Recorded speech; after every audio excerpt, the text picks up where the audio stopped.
All right. So I'm assuming you're here for 142H because I don't think you could have got here otherwise because you had to have the link to the syllabus and things. So my name is Andrew Ainsworth. I'm actually a full professor at California State University in Northridge. I was a grad student. I got my PhD at UCLA, and when I was there as a student, I think my last year there, they asked me if I'd want to teach like 100A in the summer. So I said sure, and then I've been sort of teaching there in the summer ever since. So I've taught 100A last semester. Last summer I taught I forgot the numbers, like 188, which was like a class. It was like a experimental class in measurement psychometrics. And this time they asked me to do this class because I think it hadn't been offered in a while, and they wanted someone to sort of teach it, and they're trying to revamp 100A, so they basically asked if I would do this instead. So I've not taught this particular course before. I don't think this course has been offered in a while, but I teach a course that's very similar to it at CSUN. It's basically just an advanced univariate stats course. Basically, the class looking at taking you a little bit further beyond just 100A, like going to the next level. So a little bit of, again about me. My PhD is in measurement psychometrics, even though that program UCLA doesn't exist anymore. They changed the name to quantitative psychology in my last like year there. But anyway, so I started there in measurement psychometrics, got a full-time job here at CSUN, and I think let me see, I started teaching part-time here in 2002. I started teaching full-time here in 2006. I think I've been here ever since. I teach most of the stats, research methods courses here, both at the undergraduate and grad level. I'm also a musician. So I have a whole other part of my life. I grew up the son of a contractor, so like build things and do all kinds of manly things. Not to be sexist, but, lots of traditionally, stereotypically manly things. Matter of fact, just today I was trying to fix a stuck window, and I smashed my thumb to the point where it's now um, like purple and swelling underneath my. I'm probably gonna lose my fingernail. So that's hurts like hell. So if you see me, if I start to cry randomly during the middle of the lecture, you'll know it's just my thumb. My daughter came in. My daughter's 10, and I'm sitting like thinking, all right, don't cry in front of your 10-year-old daughter. It's not good. As I smashed my thumb in a freaking window. I also, in putting together this lightboard studio, you can't see it, but there's a shelf where my laptop is, like right here. And when I was putting that shelf together, there's also a ledge right here that you can't see. I put the drill down, and apparently not flat, and it had a little tiny drill bit in it. I was putting finished screws in the shelf. That fell on my foot, uh, drill bit down, and it penetrated my foot. And I spent a week with the drill bit in my foot. That was fun because of COVID, they wouldn't operate because they wanted me to be tested first, so they couldn't get it taken out the day I was in the ER. So I had to come back like 5 days later to get it looked at, and then I had to come back a few days after that to get it taken out. That was fun. So like I literally bled my own blood, put this thing together, and I freaked out the IT techs that are next door because I walked over with my bloody foot and the thing and sticking out of my foot, and they weren't super happy about that. But because I didn't think I could drive my car to the emergency room, so I had to have them do it. Anyway, I mean, what else? I try to point out that I'm not your typical professor just because I'm not. If you tuned in earlier, I was listening I had some rock music going in here because I've been played in anything from, I played jazz all the way to speed metal sort of growing up, and sort of settled somewhere in the sort of acoustic rock sort of thing as I've gotten older. Then I play in a band, and play all the time. Not so much in COVID, but supposed to actually have a rehearsal tonight. I ride a motorcycle, just when my hair looks like it does, and a helmet. Okay. I don't have any questions about me in particular, and we'll talk about the class.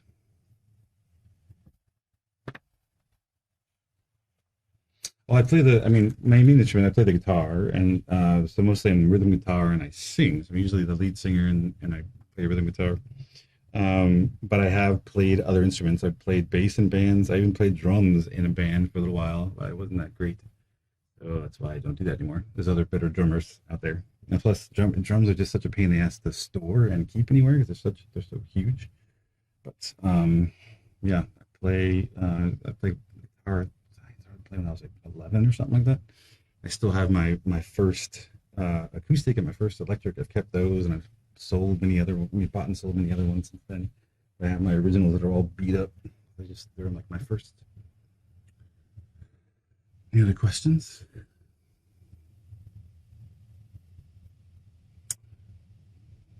That's an excellent question. What interested me in this field and why did I go into quantitative psychology or measurement psychometrics?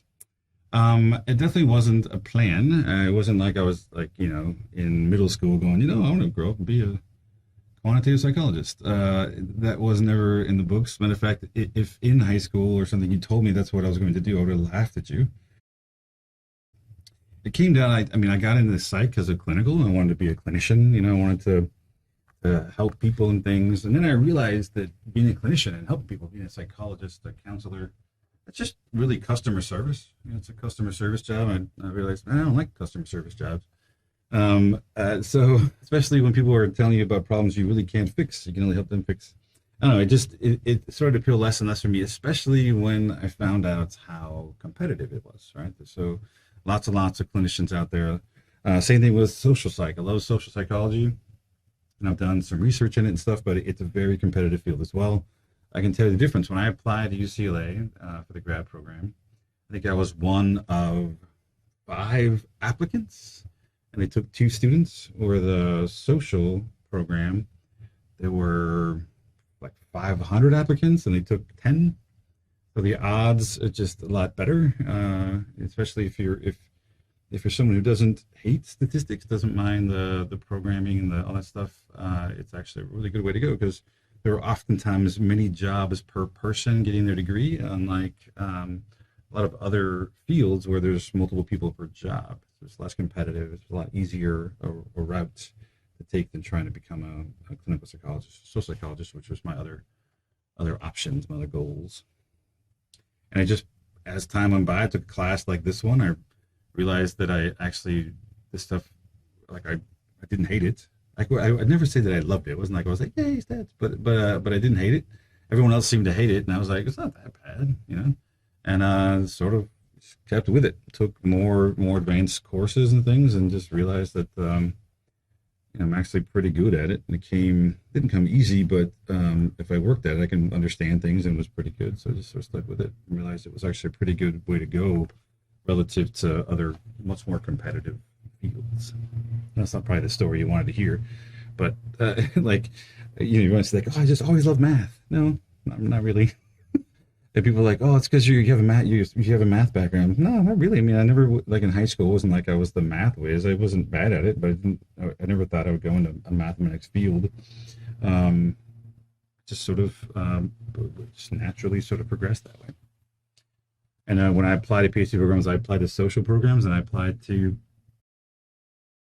quantitative ones. And as weighing the option of things, the quantitative ones seem to make more sense. So I went to the quantitative program at UCLA, and great. That's a very long-winded answer. All right, let's start talking about some things. So this class in particular, let me actually see if I can bring up. It's pretty simple syllabus. Most of the stuff I took directly off of a previous 142H syllabus, except for again, the good news is there's a textbook, but it's free, and it's not free like I stole it. It's free like I know the authors, and this textbook went out of copyright, and they said they sent it out to folks that typically used it and said you can use it for free, and so I now have the PDF of it with the author's blessing to use it, which is nice. And I know both of them personally.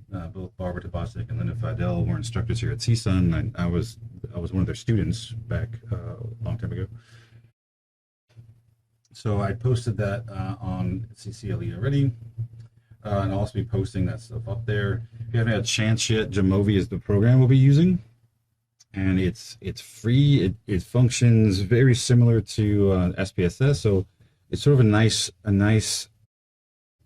fence straddle in the sense of because right now a lot of folks are either going towards like R and those kinds of really heavy programming type software versus the packaged places like SPSS, and this is sort of right in the middle in the sense of it works and functions like SPSS, but in the background it's actually running R. It's based on the R programming language. You can avoid all the programming language and never look at it at all, and that's totally fine using Jamovi. Or if you're interested, you can run stuff in Jamovi and then actually preview what the code looks like and start to learn a little bit of how R works behind the scenes. So we'll talk about that a little later. And the way I'm going to set the class up, at least this is what we're going to try to do, is we're going to split it in half. So the first hour we'll talk about stuff, will be lecture and things, and then the second hour we'll switch over and work on Jamovi. So I'll show you sort of how to use it. We'll do some stuff, and we'll sort of take that, through the rest of the session. Just go lecture and then basically lecture lab. That's sort of what we'll do the whole time. We're going to have, 2 exams because it is a short 6-week session. Basically, end of the 3rd week we'll have midterm. End of the 6th week we'll have a final. And in the summer session, you say later, the final is just the last day of class. There's no additional final day. We're going to have about five lab assignments, including this first one is sort of like a review assignment. And you can sort of see the breakdown. It'll be basically 1/3 of your grade for the midterm, the final, and then your assignments. And the assignments are as such that if you tune in or at least follow along with the videos I'll post of what we're doing, you should be able to sort of do it completely, right? So let me show this, take myself out of it. So the one thing that I do very different I want to talk about and show you here is that the way I do exam grades is curved. For the most part, I probably will use this and not, because it's an advanced sort of honors level class or whatever, probably not going to do it down to F. It'll be this sort of breakdown here. We're going to take your raw test scores, use the test mean, and I'm going to curve it based on the mean of the test. And you can sort of, we'll talk about as we get closer to test, sort of how to then figure out your score and how to figure out your grade.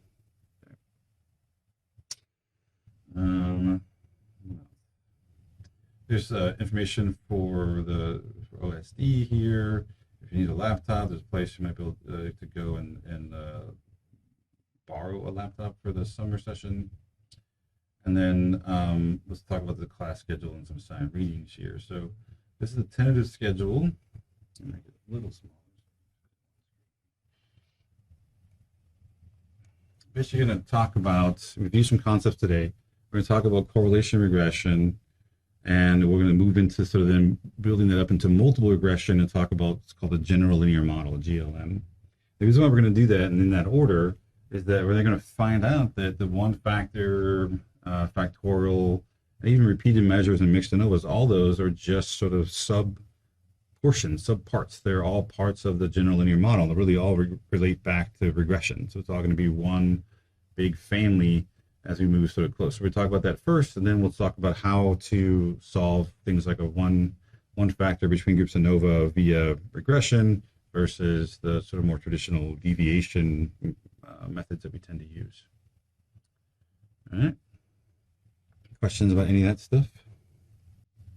So the exams are going to sort of have to be, I'm not gonna try to do some kind of lockdown browser mumbo jumbo. Basically gonna just have, there's gonna be a window of time, probably like 24 hours on the exam day that it'll open. You can take the test anytime during that time, and then that'll be it. So it'll be sort of open note, open book for that matter, just not open friend. So you need to take it on your own, and it'll be open for you to take. Because during with the pandemic and everything else, it's sort of difficult to figure out a way to do it online without just sort of making it like basically a take-home test. That's a good question. Usually the tests are like, if this were a regular session, we'd be you probably have the whole time, like the 2 hours or to take the test. So I'd probably do that. Just have it be, so as soon as you start the test, you have 2 hours to complete it, but you can start at any time during the day. So you can schedule your own, the time that works best for you, because not everyone, I think, can make this time all the time because of work and other obligations. So you have some flexibility, but as soon as you start it, you'll then have a time limit of 2 hours to complete it. All right. Any other questions about the schedule or the topics or any of that kind of stuff?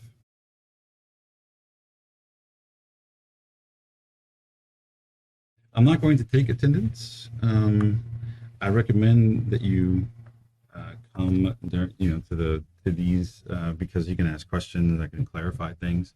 I'm going to record the sessions and post them to CCLE so you can watch them afterwards. And I'm doing that mainly, like, if this were a regular session, I would be like, yes, attendance is mandatory, but because of the pandemic and just everything else going on, not everyone can actually do that. So I'm trying to be flexible with everyone's needs for things. So if you need to do this sort of asynchronously, we can sort of figure it out. All right, let's talk about review some things. So by review, this is stats review. I don't expect that you'll know this like back of your hand. These are things that you should have been exposed to before. I see that there are some comments. Anything that I need to address? A comment?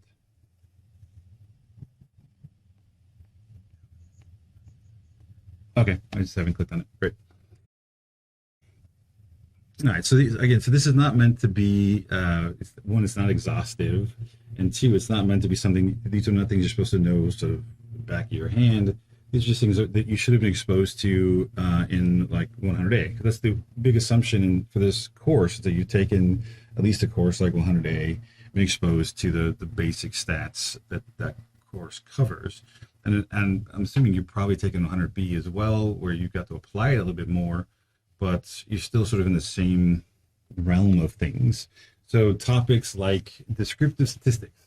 So when we talk about descriptive statistics, and everyone sort of gives descriptives a bad name. It's like, oh, what can you do with descriptives? We can do a lot. We get to understand data sets a lot. People, so it's funny, we go through a lot of trouble to take the numbers out of data. People don't like to look at numbers. They want you to like break it down. Oh, just tell me what it looks, the shape it looks like. Give me a histogram or a pie chart or something. I'd rather look at that than look at the actual numbers. So most of the descriptives are a way of trying to break down a huge amount of information into smaller chunks. So one of the things like shape. So we talk about distributions being normal or they're skewed. You may or may not have heard of kurtosis, which is a little bit different, where you have skewness usually is pretty straightforward, right? You get tails on things like that, right? Kurtosis has to do with, this is a normal distribution, like a bell-shaped curve. Kurtosis has to do with having sort of fat tails and a skinny point like this. Like it becomes more kurtotic, right? It becomes, it's because whatever the mean is, they're not spreading out very far around the mean. So it has a very narrow variability around a center, which makes it more and more peaked and more having more kurtosis. So this would be positive kurtosis, where you can also have negative kurtosis, or something where you can literally have distributions that go the other way, and you can literally have negative kurtosis. Okay.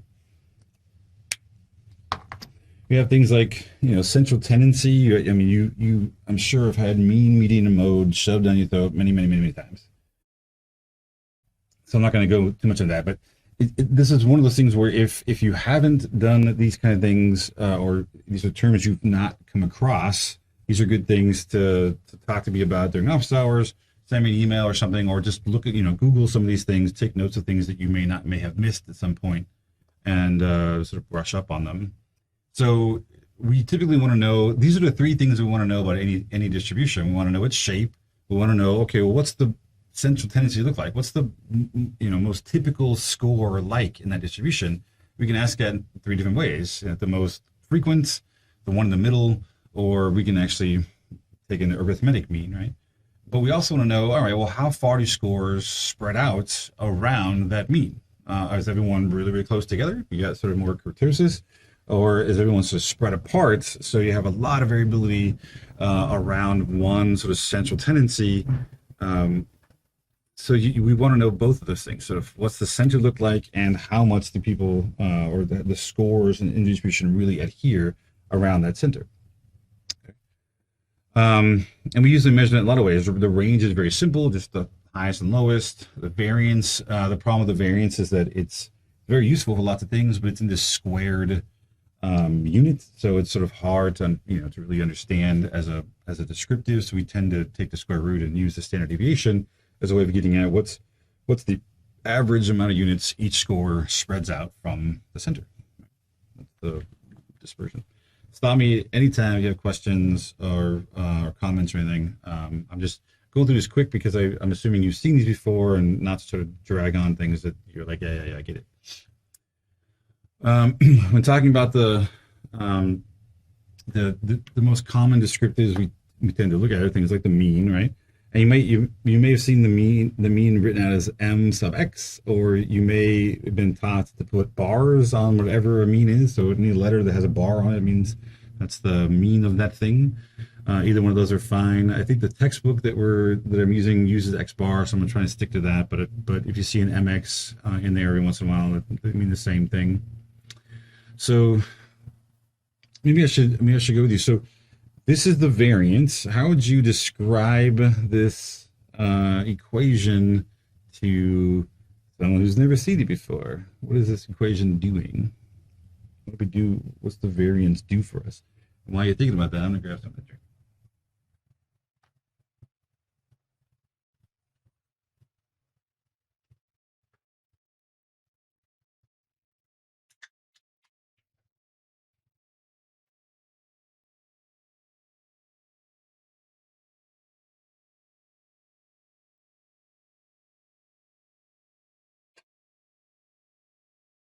So what's going on in this thing?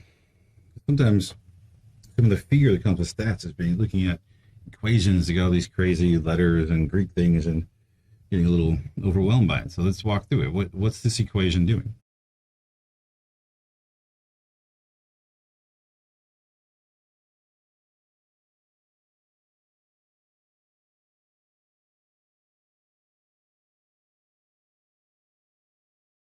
Okay, so I want to repeat what you just said so it's in the recording. So you say you're going to take xi minus x bar.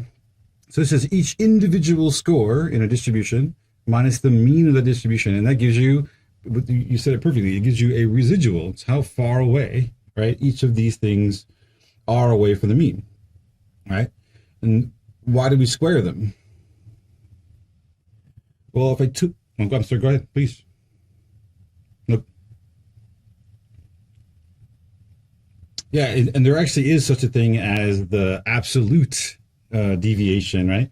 But you call these residuals, but you can also call them deviations, right? So it's how far does each score deviate from the mean of all the scores. And we square them because if we didn't square them, half of them would be negative because half the scores would be above the mean, half of them would be positive, and the sum of that would be zero typically. Not always exactly zero, but really close. So our variances would always be really tiny. So we typically square them to get rid of all the negatives, right? So we get this sum of square differences. And we tend to refer to this top part of this thing as the sum of squares, the SS, the sum of squares, because it is the sum of the squared differences or deviations between each score and the mean. And down here we have n, which is typically the number of scores in the data set. And we're going to divide that by, we're going to subtract 1 from that to give us a degree of freedom. So we oftentimes will see this form where variance is oftentimes the sum of squares over the degrees of freedom. And sum of squares is short for sum of squared deviations. Make sense? Questions about that? So the I here refers to individual, like each individual score. It's the same I as up here. So to get the mean, I'm going to sum up all the individual scores in X and divide by the number of scores. And that gives me an average, the arithmetic mean, the arithmetic average. So when we do this, we get a variance. So whenever you see S squared, sometimes you'll see it, you'll see sometimes as sigma squared and not S squared.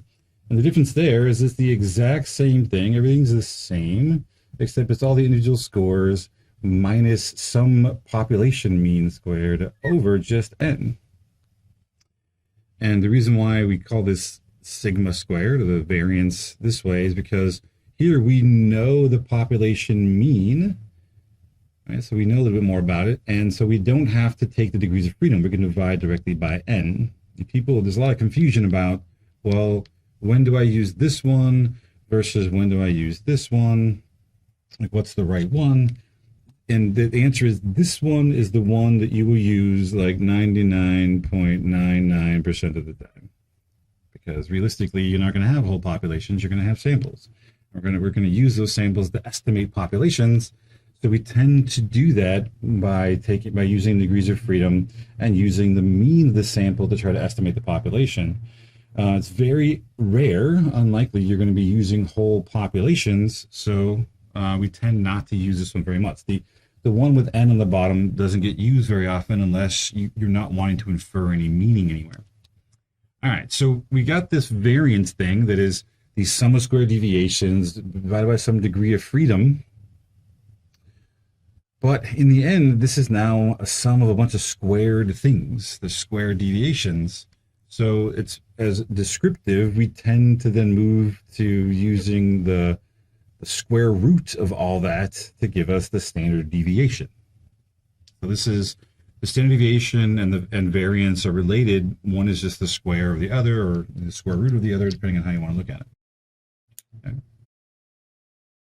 Questions? This all hopefully sounds familiar, I would think. Oh, okay. So your question is it N or N? Right? So if you only have one, if you're just talking about one group, either whether it's one sample or one population, these two things are the same thing. There's no difference. When you have multiple groups, let's say group one has, it has 5 people.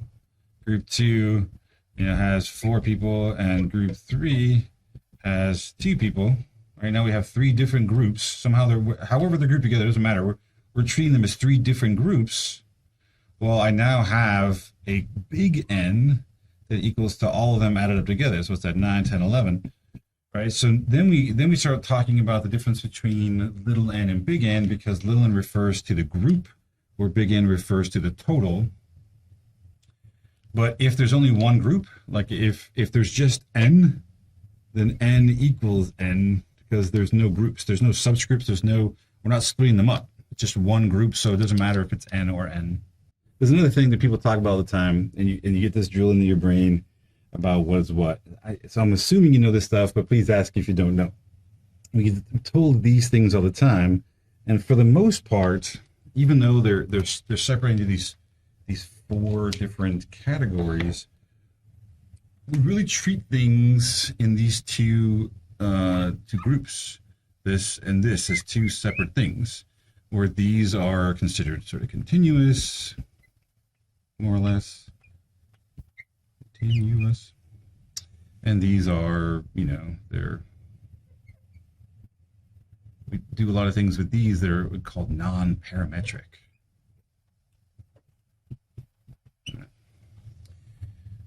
So we have these continuous data, and these are sort of, or sometimes they're called discrete data. Okay. But I'm going to argue here. I can feel some of like the stats like forefathers sort of cringing as it says. I'm going to argue there's actually a 5th level, because it's the 5th level where most of social science sort of lives. Okay? So there's this 5th.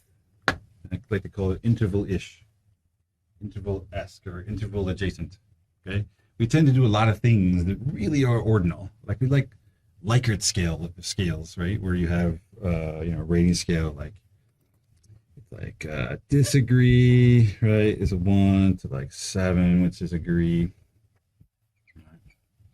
We love these things, right? This is like the hallmark of every measurement class is these Likert scales. But it's really ordinal, right? This is not really continuous. It doesn't have the properties of equidistance or a true zero to really make it interval or ratio, but we tend to treat them as if they are intervals. So they're in this sort of interval-ish zone. They're not really interval, but they have enough levels. Like I think the rule is like 7 or more. So we treat them as intervals. We tend to live in this third imaginary sort of level of measurement because it's where a lot of psychological studies, a lot of sociological, social science studies are done, is in this weird zone where it's not really interval, but we do it anyway. And the reason why it's important is most stuff we do is like, t-tests, ANOVAs, these kind of tests that we like to do all the time. They require means. And when we take means of things, it makes sense they have to be sort of interval or ratio. It doesn't make sense to have an average order. That's like saying you get a bunch of runners coming in from a race. What was the average place of runners? It doesn't make a lot of sense. You have to have, the numbers have to have some more meaning relative to just the order of events coming in order for the means to really make any sense. In order for the means to mean something, to actually have some semantic meaning. And we tend to ignore that, do it anyway. Tend to do ANOVAs and t-tests and stuff that aren't quite truly ordinal. Aren't quite truly interval, I should say. They're really more ordinal. Anyway, off my soapbox, go on. So the levels of measurement, and so we go from this idea of like nominal, ordinal, interval ratio to what does this mean? Well, all right, if I have a single variable, a single y, and that thing is measured interval ratio, well, I can do a one sample t-test with that. I can do a t-test because it actually makes sense to compute a mean if it's interval ratio, and I can compare that mean to a population mean. I can do that. But if the y I have is only ordinal or nominal, then I'm looking at something like a one-way chi-square, which is a chi-square goodness of fit. Okay? So it's still just one outcome, one y, but if I measure the interval ratio, I can do more with it. I can actually calculate a mean. I can actually do a test. If it's ordinal or nominal, I can't. I'm sort of stuck with chi-square. And the reason I say I can do more with it is things like t-tests, because there's more information, tend to be more powerful. You tend to be able to find significance easier than doing something like a chi-square. What if you have one outcome that's interval ratio, and with that you have a predictor, an x, that is ordinal or nominal? Right, so I have an ordinal nominal predictor variable. I have a continuous outcome, it's interval ratio. Well, I can do like a two sample independent samples t-test. If I just have two levels, two orders, or two groups, and compare those two as a independent samples t-test. If I have more orders or more groups, more nominal groups, then I can do like a one-way ANOVA. I'm comparing the three groups to each other on that interval ratio level y. So it's the measurement levels, right? That again, we sort of beat into your heads and over a number of classes, but I don't know if the connection's ever made clear. Here's why knowing the level is important, because it's going to guide the kind of analysis you can do. Because we see, and by we, I mean like stats people, consultants, people who work with other people, see people trying to fit the wrong data into the wrong analyses all the time because they don't quite get that, oh, if it's a nominal or ordinal, I can't do, they have a nominal ordinal outcome and they're trying to do a t-test with it. It just doesn't make sense. It doesn't work quite well. What if I have two x's that are ordinal or nominal, right? Well, I can then do a two-way chi-square. So the two-way chi-square is called chi-square test of independence, right? Sometimes they're grouped together as nominal, ordinal versus continuous. So why is interval ratio for t-tests and ANOVAs so important? Why do they have to be interval ratio? Because what are we doing with ANOVAs and t-tests that require us to have interval ratio level data?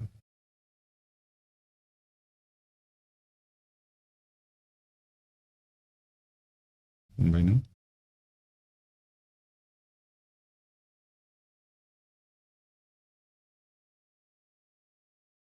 Yeah, I think I'm looking at that going, 2x chi-square often grouped together as discrete versus continuous.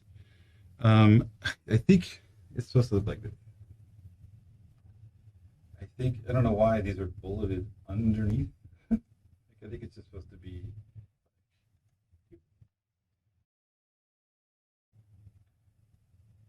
These are separate.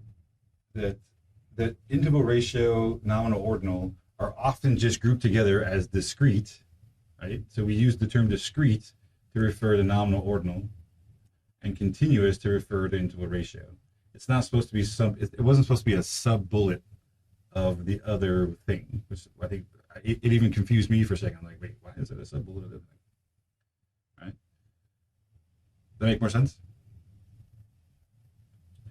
Because I even wrote that here when I put grouped the two together, that these two we often call them discrete and these two we often call them continuous. That's all. This is just saying that. I don't know why it was bulleted over. Something went a little awry there. But so why is interval ratio required or needed for t-tests and ANOVAs? Why? Because I'm making this point about how we tend to live in this interval-ish realm where we're actually doing tests we're not supposed to be doing. So why is that a big deal? Why do we care?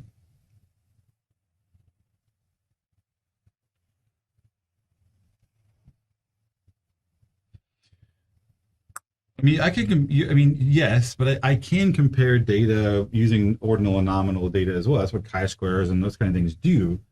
But what do t-tests and ANOVAs require that you can't get from a nominal or ordinal level data?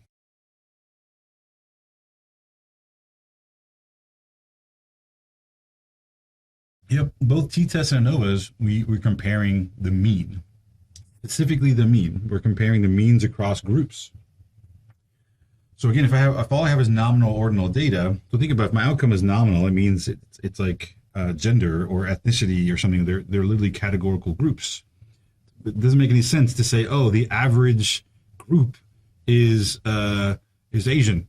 It doesn't make any sense, right? To pick one of them to be average doesn't make any sense. So we can't really use an average to talk about nominal or ordinal. Again, if all we know is the order, the average runner was 5th place. It doesn't make any sense. So we tend to, we need interval ratio level data because that's the only time when the mean starts to make sense. We can actually compare them on the means and compute things like standard deviations and actually have a meaningful test. You can always put any data you want to into a t-test or ANOVA. You'll get something. Whether or not you should have is a different story. So people oftentimes will shove, nominal ordinal data into t-tests and ANOVAs. It doesn't mean what their analysis means, what they think it means, that it's actually interpretable. So these require means. So we need the kind of data that can actually make a mean interpretable or meaningful. Okay? Now, the number of outcomes will also decide the kind of analysis you can do. So what do I mean by that? Everything so far, like in 100A and even in this course, we're going to stick to a single outcome, right? So just one outcome. So that's called the univariate. It's a univariate course. So 100A is a univariate stats course. We do talk about some bivariate stuff. Like if, talk about correlations, that's bivariate. Talk about chi-squares, the chi-square test of independence is a sort of bivariate test, two groups with two variables. But to truly sort of leave the univariate or bivariate sort of realm, you get into multiple outcomes at the same time. You get into what's called multivariate and multiple dependent variables all at once. And every single thing that you've ever been taught, like a 100A, like a t-test or ANOVAs, those kind of things, there is a multivariate counterpart. So for a t-test, there's something called a tau squared, which means you have two groups and multiple dependent variables you're comparing them on. For ANOVA, there is MANOVA. You add a little M in front, and it's multivariate analysis of variance. So, for the univariate and bivariate stuff that we talked about in 100A, or we talked about it here some more. For multivariate, it's covered in more advanced courses, typically graduate level courses, but you might find some multivariate stuff in some courses in the undergrad level. have had some undergrads take my multivariate course here, and that is it's a graduate level course. All right, so we're going to stick to mostly univariate. We'll talk about some bivariate stuff, mostly univariate. And then I'm just mentioning here that the whole experimental versus non-experimental, I'm going to be teaching you some techniques, some expansions on techniques that you've learned before, like t-tests and ANOVAs and that kind of thing. And as you go forward, you're going to learn, if you take more stats courses, you're going to learn more, you can learn fancier sort of techniques for doing all kinds of stuff. But what really decides your ability to make any kind of causal conclusions, like to say that I think X causes Y, is not the analysis, right? It's not the data itself. It's actually how the data were collected. So you have to have an experimental design where everything was manipulated, controlled, you get rid of all the confounds, you have high internal validity in order for you to make any kind of causal claims. So you hear this a lot, as the more you get in the stats, people say garbage in, garbage out. If you have crappy data you're putting into the analysis, you're going to get crappy analysis out. Garbage in, garbage out. So it's actually the way the data were collected. It's more about the 100B level stuff, like how do you collect data, how do you create groups, how do you randomly assign things. Those procedures are what allow you to make causal conclusions, causal claims, not the analysis, right? So it doesn't depend on the analysis, it depends on how the data were collected, right? So causality impacted by research design, not stats. You see, people try to use all kinds of fancy things, fancy stats, to try to make up for the fact that the data was collected in a crappy way. It doesn't matter. They still can't make any causal conclusions. It doesn't fix the data. It just makes the data, the analysis, more complicated, but it doesn't fix the fact that it was crap to begin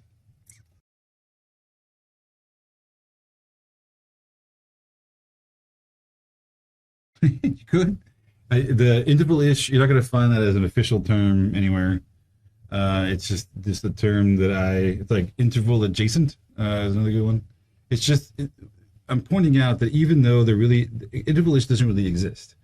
What does exist is there's ordinal to interval, but we tend to have ordinal data that we treat as interval, which brings us into this weird gray area between them. So we're doing analyses as if they're interval, but in fact they're really ordinal, which makes them in this sort of weird non-existent sort of level of measurement, which is why I'm sort of jokingly calling it interval-ish. But yeah, you could call it quasi-interval, sure. It's not quite there. It's like we're pretending that it's interval and doing things like ANOVAs and t-tests when really the data is truly ordinal.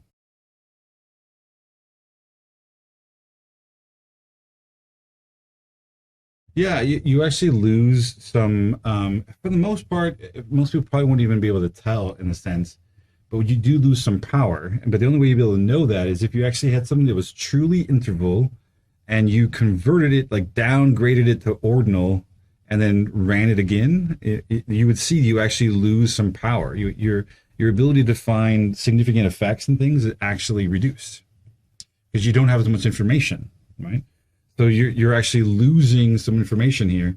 Just like there are people that will take perfectly interval ratio data and then they're dichotomize it, turning into nominal, they're turning into groups.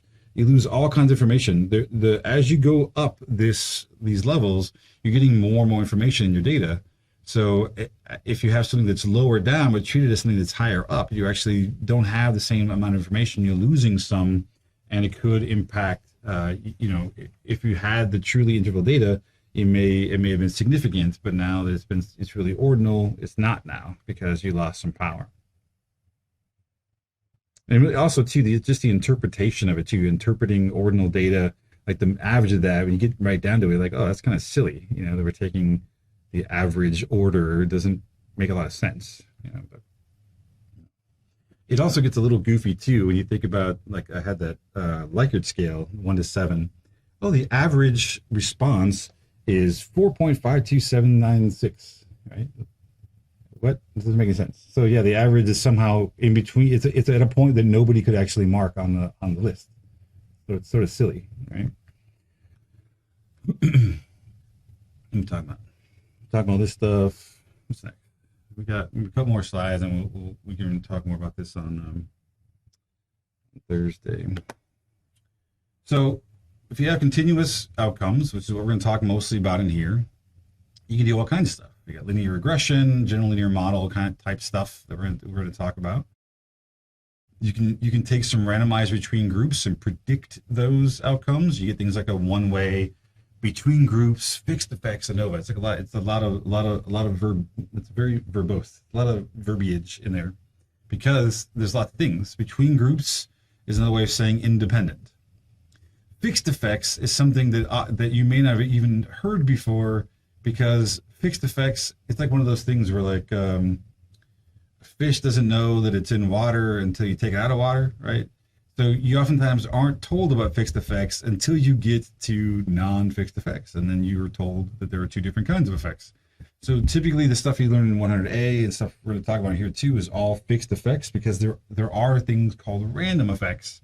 You can do a random effects ANOVA that is something that's outside of this particular course. We don't have enough time to really get into it, but there are other kinds of effects besides fixed ones. And then you got randomized between groups versus repeated measures.